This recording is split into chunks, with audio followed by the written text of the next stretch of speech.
पिछले वीडियो में हमने अर्धसूत्रीय विभाजन सेकंड है उनकी जो अलग अलग अवस्थाएं हैं उनके बारे में पढ़ा। तो उनमें हमने क्या पढ़ा है कि जो इंटरकाइनेसिस क्या है, अर्धसूत्रीय विभाजन फर्स्ट और अर्धसूत्रीय विभाजन सेकंड के बीच की प्रावस्था को इंटरकाइनेसिस कहते हैं। तो अर्धसूत्रीय विभाजन फर्स्ट में दो कोशिकाएं बनती है। इन दोनों कोशिकाओं के अंदर फिर ये दोनों कोशिकाएं हैं वो अर्धसूत्रीय विभाजन सेकंड में प्रवेश करती है। अर्धसूत्रीय विभाजन सेकंड के अंदर चार प्रावस्थाएं पाई जाती है: prophase second, metaphase second, anaphase second और टेलोफेज सेकंड। प्रोफेज सेकंड प्रावस्था है, उसके अंदर केंद्रक के बाहर जो केंद्रक झिल्ली है वो विलुप्त होने लग जाती है, दो तारकायों का निर्माण हो जाता है। इसके बाद ये कोशिकाएं मेटाफेज सेकंड प्रावस्था में प्रवेश करती है। इस प्रावस्था में तर्कु तंतुओं का निर्माण हो जाता है और गुणसूत्र है वो इन तर्कु तंतुओं पर व्यवस्थित हो जाते हैं। इसके पश्चात एनाफेज सेकंड अवस्था प्रावस्था है, ये शुरू होती है। एनाफेज सेकंड प्रावस्था के अंदर तर्कु तंतुओं में संकुचन होता है जिससे गुणसूत्र है वो दोनों ध्रुवों पर चले जाते हैं। ठीक है, गुणसूत्र है वो दोनों ध्रुवों पर आ जाते हैं। फिर टेलोफेज प्रावस्था में इन गुणसूत्र वो क्रोमेटिन जाल में बदल जाते हैं।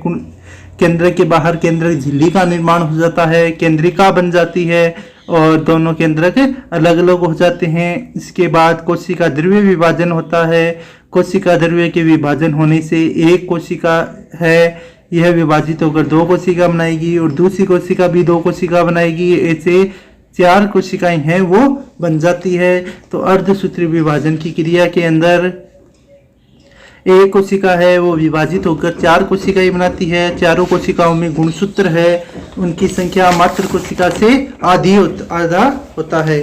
ठीक है, इसके पश्चात अपना अगला जो पॉइंट है वो है प्रोफेज सेकंड जो अर्धसूत्रीय विभाजन है उसका पहली प्रावस्था है प्रोफेज सेकंड। देखो इसमें केंद्रक झिल्ली टूटकर समाप्त हो जाती है। इस प्रावस्था में केंद्रक झिल्ली है वह टूटकर समाप्त हो जाती है। केंद्रक झिल्ली है वो टूटकर समाप्त हो जाएगी।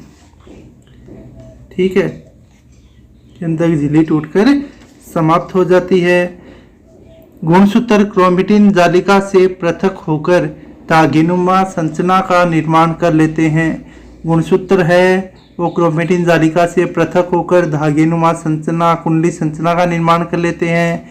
तारक काय प्रकट हो जाता है, तारक काय है वो बन जाता है और उसमें विभाजन से दो पुत्री तारक काय बन जाते हैं और इस तारक काय में विभाजन होने से दो पुत्री तारक कायों का निर्माण हो जाता है। फिर मेटाफेज सेकंड, पुत्री तारक काय विपरीत ध्रुवों पर पहुंच जाते हैं। इनके मध्य तारक तंतु बन जाते हैं। तारक तंतु गुणसूत्र से सेंट्रोमियर वाले भाग से जुड़े रहते हैं। इस अवस्था में गुणसूत्र के सेंट्रोमियर के बीच में भुजाएं ध्रुवों की ओर होती है। फिर अगली प्रावस्था आती है एनाफेज सेकंड। इस अवस्था में सेंट्रोमियर में विभाजन से पुत्री सेंट्रोमियर का निर्माण होता है। सेंट्रोमियर है ये विभाजित होगा और सेंट्रोमियर के विभाजित होने से पुत्री सेंट्रोमियर है इनका निर्माण हो जाएगा। प्रत्येक पुत्री सेंट्रोमियर युक्त भाग पुत्री गुणसूत्र कहलाता है। पुत्री सेंट्रोमियर युक्त भाग है उस भाग को पुत्री गुणसूत्र कहते हैं। तारक तंतुओं में संकुचन से पुत्री गुणसूत्र विपरीत ध्रुवों पर पहुंच जाते हैं और जब तारक तंतुओं में संकुचन होता है तो ये पुत्री गुणसूत्र है वो विपरीत ध्रुवों में पहुंच जाएंगे। कौन सी प्रावस्था में? Anaphase second.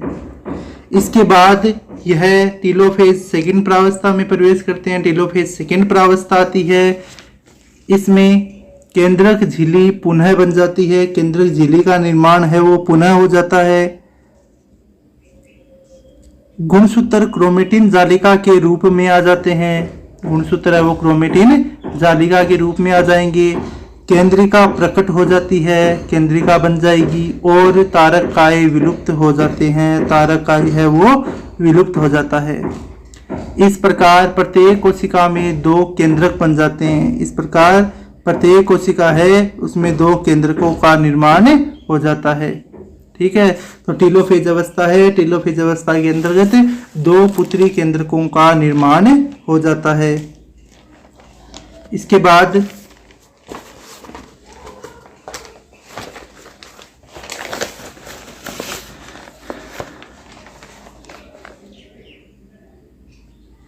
टेलोफेज प्रावस्था खत्म हो गई। इसके बाद देखो कोशिका द्रव्य का विभाजन। टेलोफेज प्रावस्था खत्म होने के बाद कोशिका द्रव्य का विभाजन होता है।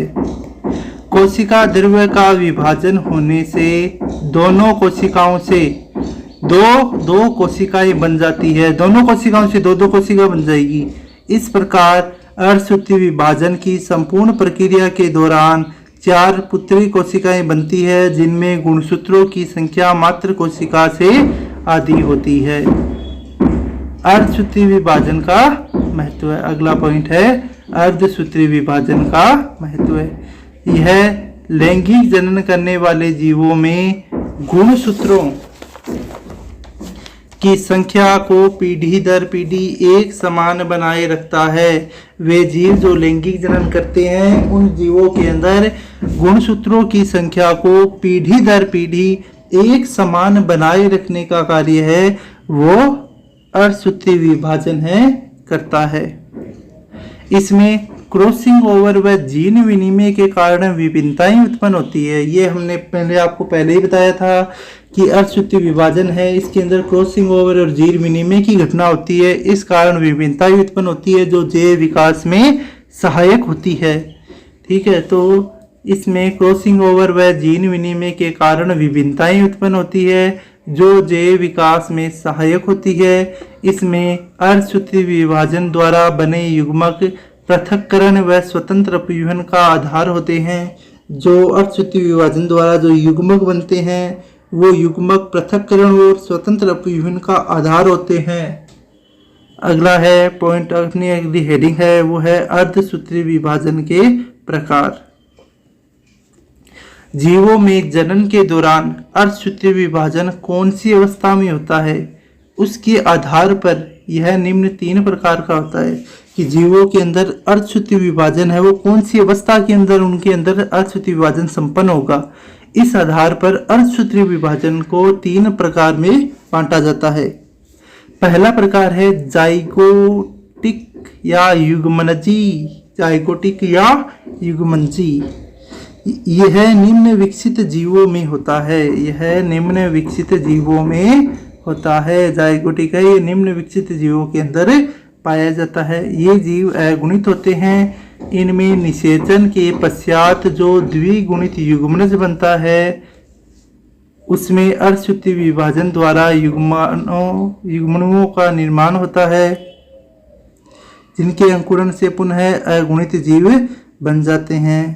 युग्मकों का निर्माण होता है। ठीक है, दूसरा प्रकार होता है स्पोरोटिक या बीजाणुक प्रकार। यह ब्रायोफाइटा, टेरिडोफाइटा व जिम्नोस्पर्म में बीजाणुओं के निर्माण के दौरान होता है, जिससे अगुणित बीजाणुओं का निर्माण होता है। बीजाणुओं के अंकुरण से युग्मकोद्भिद का विकास होता है, जिसमें नर व मादा युग्मक बनते हैं और निषेचन के दौरान इनके संयोजन से पुनः द्विगुणित बीजाणुद्भिद बन जाता है। तीसरा प्रकार है गेमेटिक या युग्मकी प्रकार। यह विकसित जीवों में होता है। गेमेटिक है वो विकसित जीवों के अंदर पाया जाता है। इनमें अर्धसूत्री विभाजन द्वारा अगुणित युग्मक बनते हैं। निषेचन के दौरान इन युग्मकों के संयोजन से पुनः द्विगुणित जीव बन जाता है। तो ये अर्धसूत्री विभाजन है, ये इसके 3 प्रकार हैं। ये 3 प्रकार का अर्धसूत्री विभाजन है वो जीवों के अंदर पाया जाता है और ये किस आधार पर है कि जीवों में जनन के दौरान अर्धसूत्री विभाजन कौन सी अवस्था में होता है, उस अवस्था के आधार पर ये 3 प्रकार का होता है।